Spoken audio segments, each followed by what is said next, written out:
আমার লাশ পাওয়া গেছে এখানে, তখন আমি মিরপুর সেক্টরে ভাঙচুর করতেছি গাড়ি। আমরা রাতে এখনো ঘুমাইতে পারি না, ভয় লাগে, মনে হয় যেন কে কিভাবে কি কবর তো উড়ে চলে গেছে।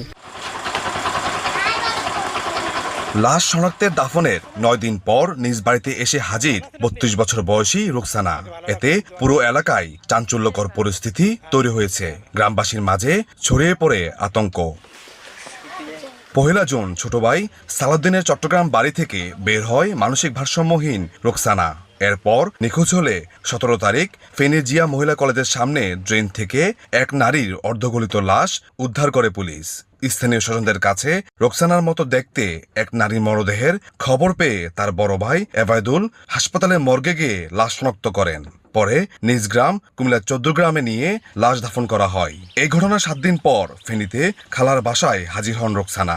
লাশটি অন্য কারোর ছিল বলে দাবি পরিবারের। আমার